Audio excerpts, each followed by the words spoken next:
Curriculum Framework for School Education. Chapter 1020. Secondary Stage, Grades 11 and 12,460. PART. National Curriculum Framework for School Education 461. National Curriculum Framework for School Education. Section 10.1 Introduction. By the time students reach grade 11 in schools, this NCF would have provided to all students breadth of learning across curricular areas. These curricular areas are expected to give students a well-grounded understanding of the world and develop their capacities to use this understanding to make well-informed choices and act upon them. This breadth of exposure to all students enables them to decide on the disciplines they would like to study deeper in class 11 and 12. The NCF requires students to study deeper in a minimum of 4 disciplines spread across a minimum of 3 curricular areas to graduate from school. The choice of these disciplines would depend on the preliminary understanding of the discipline, students' interests, and their career choices. The minimum of 3 curricular areas ensures that the students at the school level do not make very narrow choices that result in premature hyper-specialization without a fuller understanding of different forms of knowledge. Each discipline is expected to offer 4 courses which together have adequate depth to give the students an introduction to the discipline in terms of the key questions and concerns addressed by the discipline and the methods of inquiry specific to the discipline. With these introductions, students can make informed decisions about their choices in higher education and working life. The richness of the all disciplines is such that such a 4-course deep introduction can be designed in many ways, each equally valid and appropriate. This chapter gives designs of the 4 courses in a few disciplines in each curricular area. This chapter does not cover all disciplines. Curriculum developers would need to choose the disciplines that would be offered in the relevant schools, which would have to take into account practical considerations such as availability of teachers. Then the minimum of 4 courses would have be developed on the basis of a. Giving adequate breadth of key conceptual structures that are fundamental to the discipline. These have to be chosen based on the contemporary paradigms of the discipline. For e.g., rather than looking at biology is not merely a descriptive and observational study of botany, zoology, and physiology, shifting to a more analytical study of molecules, organisms, and ecologies would be more appropriate. B. Giving appropriate depth into the methods of inquiry that are specific to the discipline. C. And, in the case of interdisciplinary areas, vocational education, arts, and physical, a set of 4 courses which would introduce a particular domain within these areas with adequate breadth and depth. 462. PART. National Curriculum Framework for School Education. Section 10.2 Humanities. In the humanities curricular area, programs for philosophy and English literature have been illustrated. 10.2.1 Philosophy. 10.2.1.1 Principles for Course Design. Philosophy is commonly thought of as a discipline that requires students to memorize the thoughts and ideas of people who lived in centuries past. However, such an approach fails to deliver crucial learning outcomes such as critical thinking and problem solving. The focus of this program of study is the acquisition of tools and skills that can then be used in a variety of contexts, both academic and extra-academic. The set of 4 courses together aims to create independent thinkers who have a clear understanding of and grounding in the local context and are able to, at the same time, apply abstract ideas to a range of concrete contexts, locally and globally. The philosophical toolbox offers tools that allow for lifelong learning.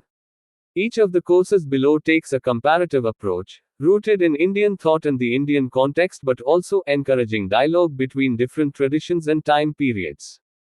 These courses will allow students to see how ancient ideas can shed light on current problems.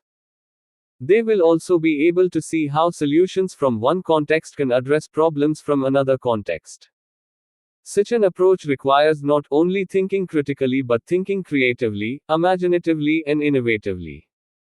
The pedagogy for each of these courses will be inquiry-driven and learner-oriented and will require students to constantly apply the ideas they are being introduced to. These courses are also best taught through a dialogical approach which will help students learn to cooperate with one another as well as to have a more active and critical approach to the material that is being introduced to them. The focus on Indian philosophy is important for students to understand and appreciate the rich traditions of Indian philosophical thought, something which Western world has only recently started to become cognizant of. The ideas found in these ancient texts, many of which have still not even been translated, are also still under debate in contemporary philosophy the world over. We will study classical Indian philosophy not only for its own sake but also because it can often shed new light on contemporary issues. Our focus will also not be limited to classical Indian philosophy but will include important modern Indian thinkers from the 20th century, many of whom themselves attempt to synthesize ancient Indian and later Western ideas. Such a program of study should prepare them well for higher education as well as, eventually, for a range of careers. The focus is, furthermore, not only on cognitive capacities but also on the development of an ethos that will allow our students to become better citizens. Courses like ethics and environmental philosophy are crucial for the development of this sensibility. 463. National Curriculum Framework for School Education. There will be 3 compulsory courses followed by a choice between 3 electives for the 4th one. The choice of the 4th course will depend on the student's interest as well as other courses they may be taking in other disciplinary areas. 10.2.1.2 Illustrative Courses. Course 1. Reasoning. This course will introduce students to the philosophical toolbox that they can then use in a range of other subjects as well as in their everyday lives. The focus will be on different kinds of reasoning, both formal and informal. We will draw on the rich tradition of Indian logic using ideas from texts such as the Vaisesika Sutra, Varsaganyas Sasti Tantra, and Aksapada's Nyaya Sutra. Students will learn to identify, reconstruct and evaluate arguments. They will learn different techniques for responding to arguments and, in so doing, will also learn how to participate cooperatively and constructively in debates. These are not the kinds of competitive debates that students are usually exposed to in schools but are, rather, based on the classical Indian model of Vada, rigorous debate but with a focus on cooperation rather than competition. Students will be introduced to formal, deductive, reasoning through propositional calculus. This will help them learn, e.g., what is wrong with this argument. Students will pass the course only if they study hard. Anand studied hard. Therefore, he'll pass the course. They will also be introduced to probabilistic reasoning and learn how the probability of the premises of an argument being true constrains the probability of the conclusion being true. Finally, they will study inductive reasoning with a focus on arguments from analogy and inference to the best explanation. Inferential arguments are used not only in the modern sciences but are also found in works such as the Yogacara Bhumi Sastra. Arguments from analogy are very common in everyday reasoning and students will learn about these both from examples taken from their own lives as well as from texts such as Nagarjuna's Mula Madhyamaka Karika which abound with arguments from analogy. Course 2. Knowledge and Skepticism. This course will be based on the classical Indian theory of knowledge, Pramana Sastra, which is concerned with the idea of pramana, how we come to have knowledge. We will explore the 3 main candidates for pramana put forward by these ancient thinkers: perception, inference, and testimony, by putting them into dialogue with later voices in Western philosophy as well as contemporary issues. The focus will be on perception and testimony since inference will already be covered in the course on reasoning. This course will show how ancient ideas can help us think better about current problems. How do we come to know anything at all? And how can we be certain of what we know? We live in an age where it seems that knowledge can be accessed by anyone with a smartphone, but is this real knowledge?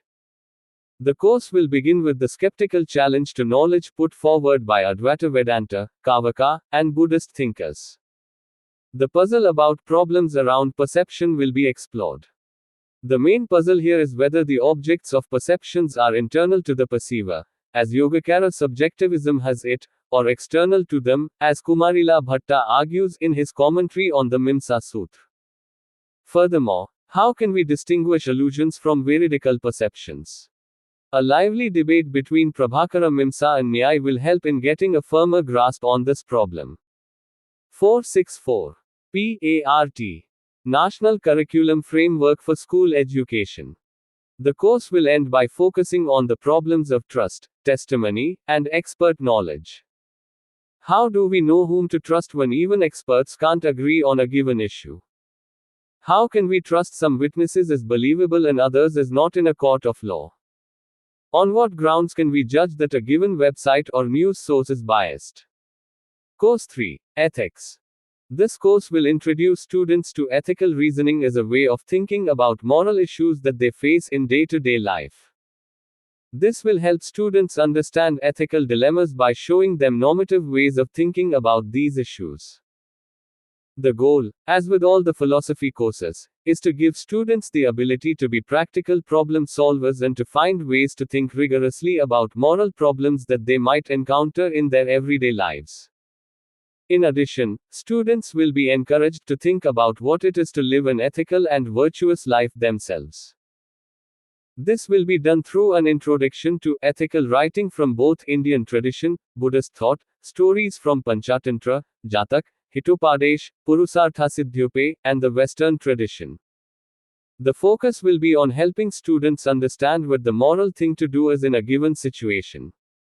Students will be introduced to these issues through everyday issues like cheating, violence, plagiarism, littering, tolerance, equality, and empathy. Students will be expected to apply the tools introduced during the unit to these issues and analyze the relevant ethical dimensions. The focus of the course will also be on understanding different points of view on any given issue and how to understand and respond to different positions that can be held with regard to the problem.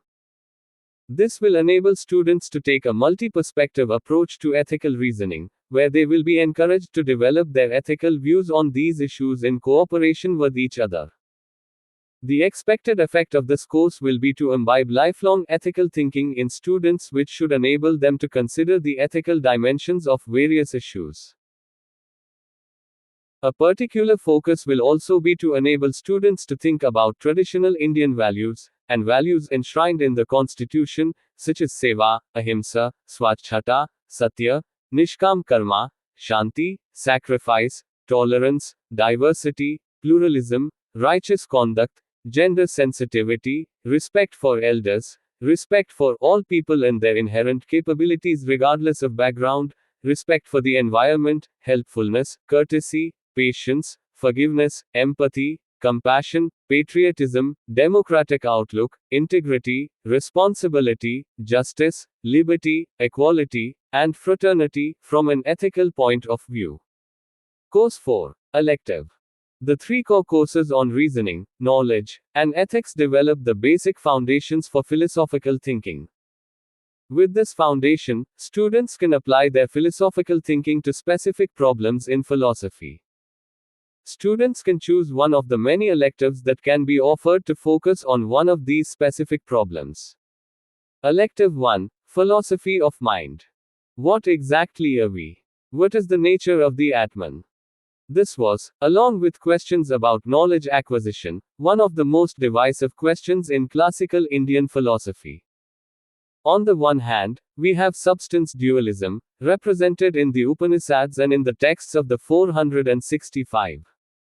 National Curriculum Framework for School Education. Nyaya Vaisesika Darsana, according to which the self is an eternal immaterial substance. On the other hand, we have materialists, such as the Lokaita Darsana, according to whom the self is no more than a conscious body. Some Buddhists deny that there even is such a thing as the self and argue that this illusory belief in Atman is the source of all suffering. In the contemporary context, these debates about the self end up being debates about personhood, the mind, and the brain. In this course, we will, once again, See how these ancient debates about the self can help us think about current issues around the mind, consciousness, and artificial intelligence. We'll look at a range of arguments for various positions on what the mind is: something immaterial existing separately from our bodies, a very sophisticated computer software, etc. We will then look at the question of whether individuals other than human beings have minds. Possible candidates for this are not only sophisticated computers and robots but also non-human living beings like animals. The Jainas believed that there were many kinds of jiva, much as some philosophers today argue that it is not only humans who have minds. What are the implications of such a view? How might cyborgs, persons enhanced by artificial body parts, fit into the picture? Given how intertwined human lives are with technology, might it make sense to think of ourselves as cyborgs already? Throughout, we will focus on arguments for and against each of these views, as well as thinking about the social and ethical implications of these various stances on the nature of the mind or self. Elective 2. Environmental philosophy. Who is to blame for climate change? What exactly is the loss of biodiversity, and why is it bad? Is damage to the environment bad only because of its effects on humans, or does ethics reach beyond humanity? How should we change our political systems to take into account the rights of non-human animals? Is a carbon tax unfair to developing countries? The goal of this course is to use concrete case studies in order to think abstractly about these broader environmental issues. By the end of this course, students should have an idea of potential families of solutions and answers, as well as an understanding of how to adjudicate between these. A significant part of the course will be dedicated to the understanding of Indian and Western philosophical perspectives on the environment. Students will be introduced to classical Indian environmental ideas from Vedas, Upanishads, Charak Sanhita, Matsya Purana, Panchtantra, and Jatak.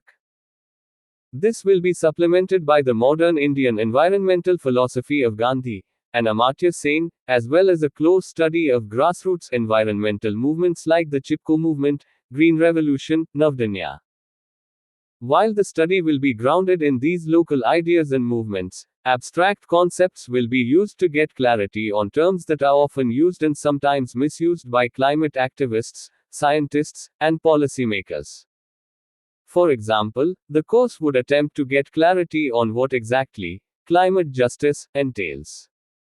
While acknowledging the importance of sustainability, protecting biodiversity can be at odds with something like green energy, and, if so, what are possible solutions to this problem?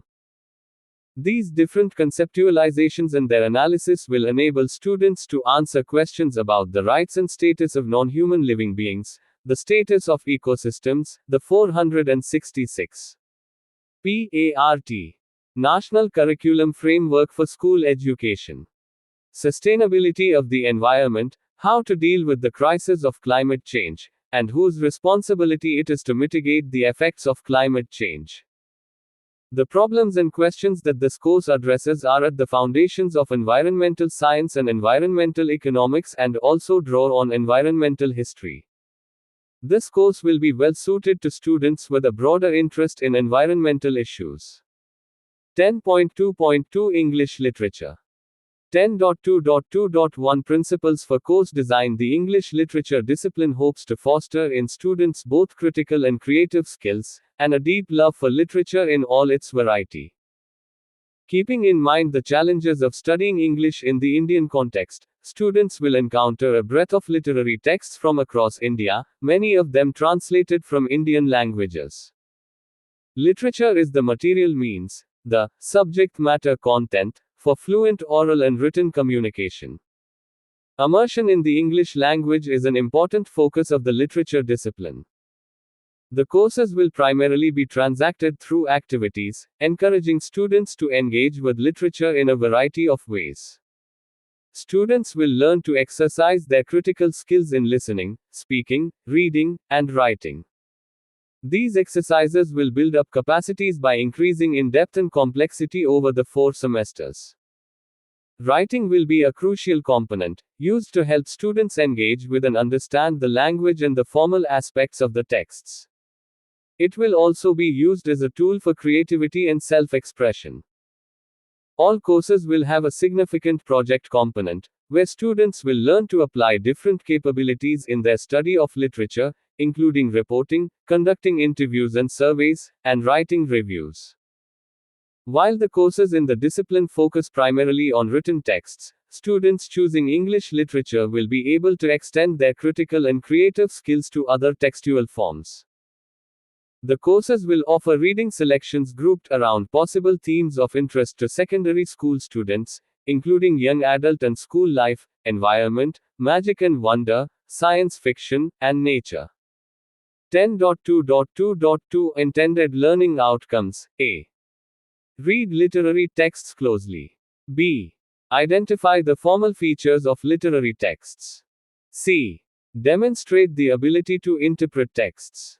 D. Acquire creative and critical writing skills. A. Cultivate a literary sensibility by engaging with a range of texts from diverse contexts. F. Appreciate the richness and diversity of India through literary and cultural texts. 10.2.2.3 Pedagogical approaches. Classes will be centered on reading, speaking, and writing activities. Students will be invited to bring to class texts they find interesting and speak about them. These will include texts originally written in languages other than English. 467. National Curriculum Framework for School Education. The pedagogy will be a mix of teacher-led and active learning approaches. It will be mindful that engaging with literary works in the classroom serves multiple functions. The pedagogy will be a mix of teacher-led and active learning approaches. It will be mindful that engaging with literary works in the classroom serves multiple functions besides analysis, appreciation, and exam readiness. To that end, reading, writing, listening, speaking, and other study skills, such as reference, note-making, note-taking, mind maps, will be folded in with activities such as reading aloud, quizzes, pre-reading comprehension, free writing, imaginative world building, rewriting and parsing, vocabulary games, skits, journaling. 10.2.2.4 Illustrative courses. The courses listed here will introduce students to a range of literary forms, and acquaint them with texts from India and abroad, both in English and in translation. All the courses will have project components and writing activities. Students who complete 4 literature courses will have a portfolio of writing in different forms and styles. The 4th course outlines a deeper critical and creative writing engagement with one of the forms. Course 1. Reading Literature. Reading literature is the first course in the English literature discipline. Like the other courses in English literature, this course trains students to interpret texts and communicate their understanding orally and in writing. The course begins by alerting students to the variety of written forms that are a part of our world, ranging from classical literary texts to newspapers and WhatsApp messages. Students are then introduced to prose and poetry from different periods of time and diverse cultural contexts. They will learn to identify the formal features of texts and communicate their understanding orally and in writing. The course begins by alerting students to the variety of written forms that are a part of our world, ranging from classical literary texts to newspapers and WhatsApp messages. Students are then introduced to prose and poetry from different periods of time and diverse cultural contexts. They will learn to identify the formal features of texts and their thematic concerns. The element of play is a key classroom practice. Individually and in groups, students will rewrite texts by changing words, settings, beginnings and endings to understand how meanings are produced.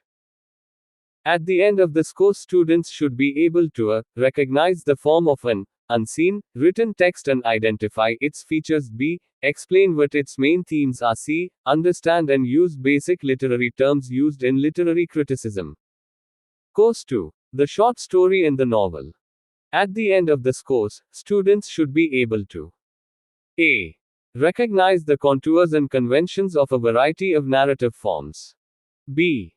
Demonstrate the ability to close read literary texts. C. Demonstrate an understanding of the connectedness of literary forms.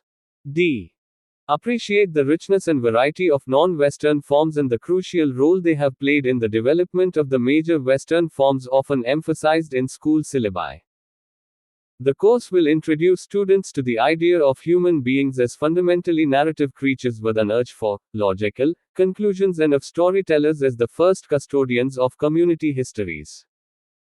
Students will read some examples of short story precursors like the jest, the anecdote, the parable, and the exemplum, as well as some of their non-Western counterparts, including the Indian Katha and Qassa. The class will then move on to folk and fairy tales and the fable in both Western and Eastern traditions.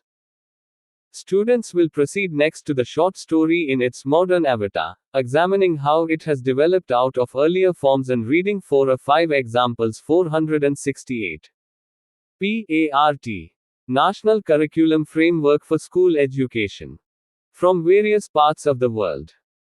Among other questions, the class will inspect what fantasy means in the shorter genres, why realism came to take over the short story at a particular time, and why fantasy has made something of a comeback today.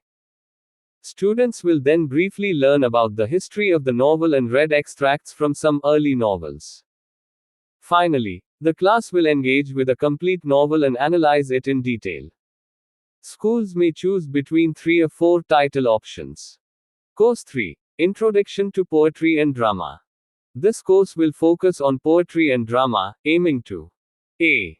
Introduce students to key features of these genres and representative forms through a wide set of examples including works in translation. b. Explore strategies of reading, understanding, and writing about poetry and drama, including an introduction to basic literary critical, analytical vocabulary. c. Help develop an appreciation of these forms in multiple cultures. d. Enable deeper immersion into English language skills through literature. a. Encourage students to express their ideas through their own written, spoken, sung, and/or performed productions. It is presumed that the students will have some experience working with literary texts in the classroom, including 2 preceding semesters of courses in literature. A direct engagement with the form, content, and effect of the works themselves will be foregrounded over an author and tradition-centric take on prescribed texts. Poetry-specific activities will direct students to note the relationships between words, sounds, effect, images, and cultural contexts. Drama-centric activities will also include reflections on the continuity and differences between texts and performances, on performance traditions closer home, and on the many spaces of performance: theater, radio, streets, marketplaces, religious spaces, festivities, television, film, performance art, sketches, etc. Apart from summative assignments based on course modules, students will also undertake group projects, performances. Course 4. Reading and Writing, Poetry, Essay, Short Story, Drama. Occurring at the end of the students' school careers, this course will concentrate on one of 4 forms chosen by the instructor. These are forms that students would already have some familiarity with. Students who take this course will read more advanced texts in the form chosen and engage with them critically. Students will become familiar with the formal and structural elements of the chosen form, as well as with elements of its literary history and its adaptation into different literary traditions in India and abroad. They will also engage in a series of writing exercises that will help them gain familiarity with the form on a practical basis and explore the possibilities it offers for their own self-expression. The course encourages students to take ownership of the chosen form and adapt it to suit their own contexts. The semester will culminate in a creative writing project where they will write their own stories, poems, essays, or plays. 469. National Curriculum Framework for School Education. Section 10.3 Social Science. 10.3.1 History. 10.3.1.1 Principles for Course Design. The primary objective of the history curriculum at the higher secondary level is to inculcate a historical sensibility about our past. While at the secondary level, students learn history as a part of the larger conglomerate of social science, they are not exposed to the disciplinary foundations, methodological tools, and comparative frameworks that mark a historical consciousness. This sequence of courses will ensure that students receive a strong grounding in the substantive content of Indian history while remaining aware of India's place in the world. 10.3.1.2 Illustrative Courses. Course 1. Ancient World. This course will take a comparative and methodological approach towards understanding the prehistory and early history of the Indian subcontinent in the context of other parts of the world. It will cover the earliest peopling of the Indian subcontinent, followed by the spread of agriculture in the Fertile Crescent and in South Asia, and the emergence of the earliest known cities and city-based civilizations in Mesopotamia, Egypt, and South Asia. The course will examine the ancient literary, mythological and religious works produced in India, Greece, and Syria, as well as also cover the rise of new religions and philosophies in India and China. Methodologically, the course will introduce students to the basics of the archaeological and historical method, and students will learn how to interpret early literary texts as well as material culture to produce a historical narrative. Course 2. States and Empire in India. This course will introduce students to various kinds of large, and less large, and complex political formations, such as states and empire, in India from about the 5th century to the 16th century. The students will learn about the formation of more centralized state systems than those that existed in the previous periods, and critically examine the nature of these states, especially about the structures of power and levels of control over diverse geographies and communities. This course will also introduce students both to the widespread agricultural ecology and economy in India, as well as to the Indian Ocean trade networks as well as the overland trade routes such as the Silk Road, to see how India was deeply connected to the rest of the world in these times. Course 3. Towards Modernity. This course will introduce students to the emergence of modernity, both as a temporal period as well as a concept, especially in the context of Europe. The course will discuss the transformations to modern cultural, state, and economic institutions in Europe. In the cultural realm, EU 470. PART. National Curriculum Framework for School Education. Europe witnesses several key transformations, including the Renaissance and Reformation, the Scientific Revolution, humanism, and the emergence of the nation-state. Economic aspects of modernity included the emergence of mercantilism and the concurrent search for the New World, the Industrial Revolution, and the spread of capitalism and colonialism. While the course will focus on key historical transformations in Europe, it will also consider the impact these transformations had on the rest of the world, especially in America, Africa, and Australia. Course 4. Birth of the Nation. This course will chart the emergence of colonial rule in India, from the 16th century, when the first European joint stock trading company arrived in India, to the birth of the nation-state in 1947, extending the moment of this birth up to the integration of princely states and the adoption of the constitution by our republic in 1950. The course will familiarize students with the struggle between European colonial powers for control over various parts of India, and the various forms of Indian resistance, including peasant and Adivasi resistance movements. The course will also introduce students to the vast administrative, educational, and social and reforms that were effected during the colonial period.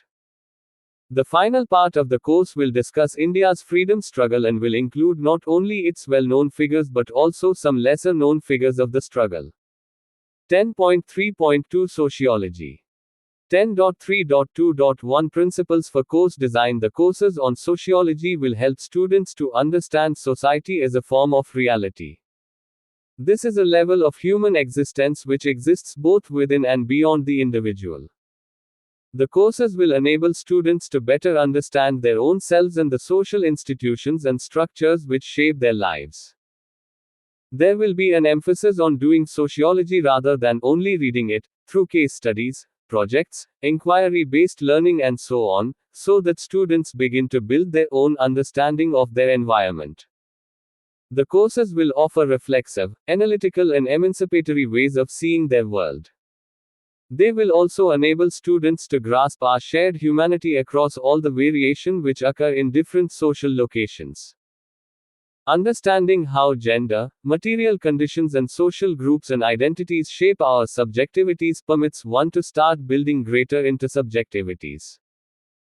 The courses will emphasize a reflexive approach to sociology, where students also become aware of different ways of seeing society, including from Western and Indian perspectives and from different social locations within India. The courses are oriented towards connecting sociological knowledge to understandings, actions, and strategies in the everyday world as well as in building strategies for structural change.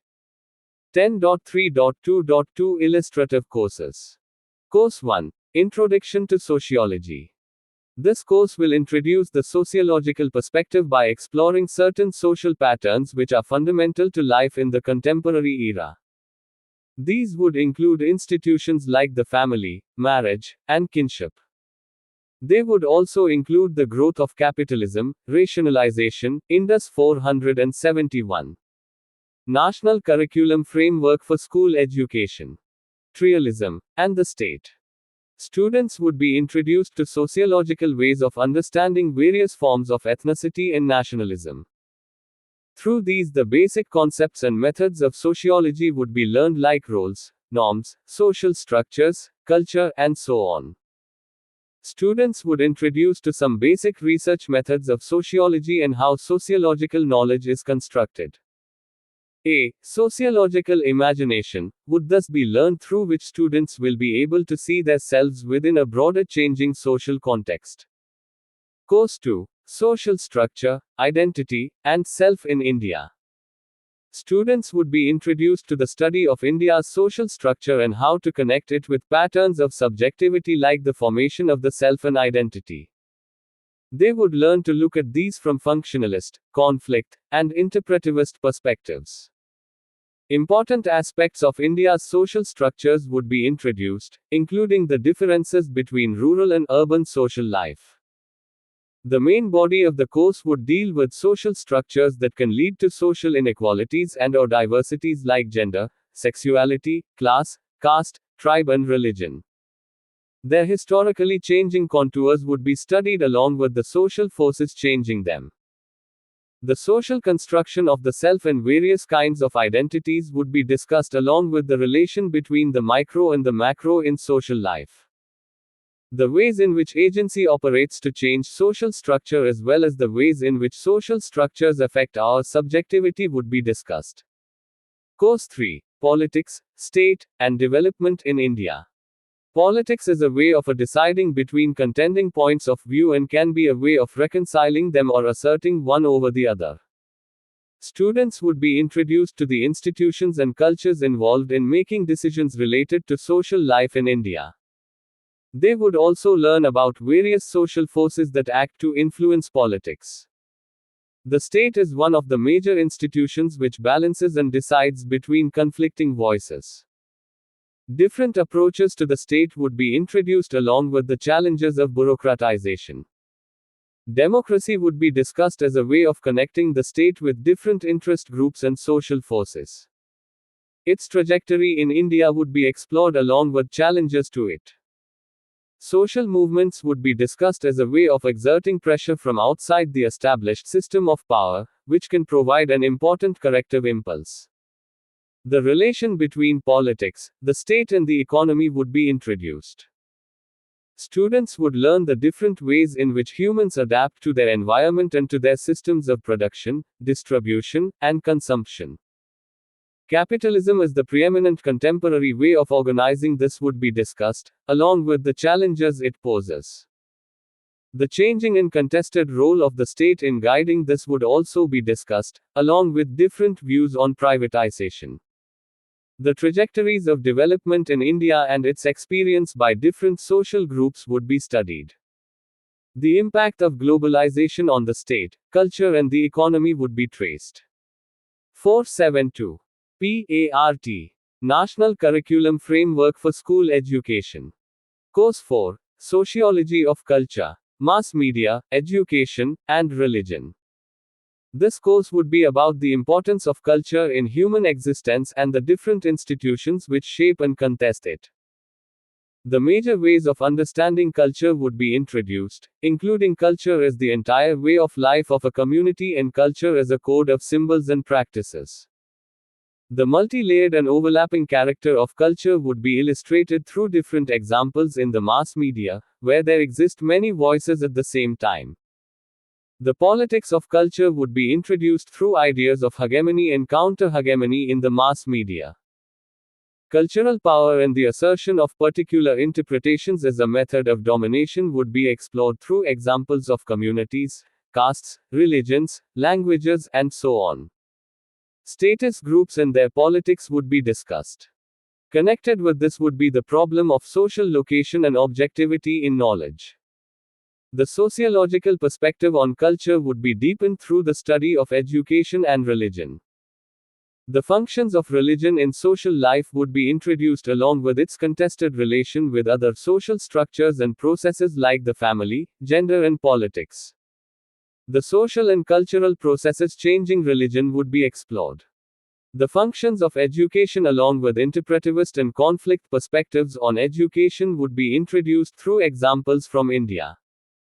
A particular focus would be to understand differences in educational access and achievement in India. 473. National Curriculum Framework for School Education. Section 10.4 Science. 10.4.1 Biology. 10.4.1.1 Principles for Course Design. The present volume is the first time presentation of the integrated biology for the school level children. The integration achieved, however, is partial and not complete. Hopefully, along with changes in the teaching and learning context, to be brought out in the next few years, the next edition of this book will reveal more integration of botany, zoology, and microbiology and truly reflect the true nature of biology. Prof. K. Muralidhar. A note for the teachers and students. NCERT Class 11 Biology Textbook. Emphasis added. In designing the curriculum for the biology discipline, the